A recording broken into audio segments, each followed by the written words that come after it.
ইসরায়েলের সঙ্গে মিলে ইরানের বিরুদ্ধে যখন যুদ্ধ করছে যুক্তরাষ্ট্র, তখন দেশটির মধ্যে ব্যাপক বিক্ষোভ হচ্ছে প্রেসিডেন্ট ডোনাল্ড ট্রাম্পের বিরুদ্ধে।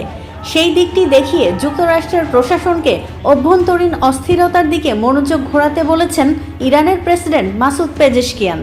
তার মতে, মার্কিন প্রেসিডেন্ট ট্রাম্পের ইসরায়েলপন্থী নীতিকে ঘিরে সে দেশের জনমনে বাড়তে থাকা ক্ষোভ সম্পর্কে দেশটির প্রশাসনের আরও সজাগ হওয়া প্রয়োজন।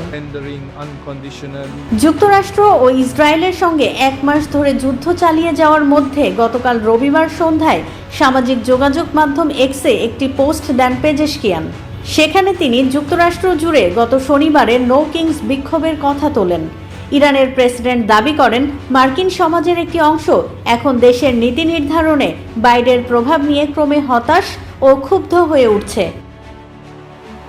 পেজেশকিয়ান এ বিক্ষোভকে মার্কিন সমাজের গভীর অসন্তোষের প্রতিফলন হিসেবে দেখছেন। ইরানের প্রেসিডেন্ট বলেন, যুক্তরাষ্ট্রের এআই বিশেষজ্ঞদের উচিত প্রেসিডেন্ট ট্রাম্পকে জানানো যে তার দেশের মানুষ নো কিংস বিক্ষোভে অংশ নিচ্ছে। মার্কিন নাগরিকরা ইসরায়েলকে অগ্রাধিকার দেওয়ার নীতির বিরুদ্ধে ক্ষুব্ধ। ইরানের প্রেসিডেন্ট আরও বলেন, মার্কিন গণতন্ত্রের ওপর রাজত্ব চালানো ইসরায়েলি রাজাদের ব্যাপারে মার্কিন নাগরিকরা ক্লান্ত।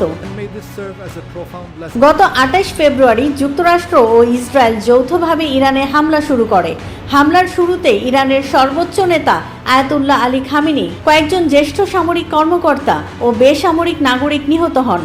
এরপর ইরানও মধ্যপ্রাচ্যের বিভিন্ন দেশে যুক্তরাষ্ট্রের ঘাঁটি লক্ষ্য করে হামলা শুরু করে। দুই পক্ষের পাল্টাপাল্টি হামলা 1 মাস ধরে চলছে।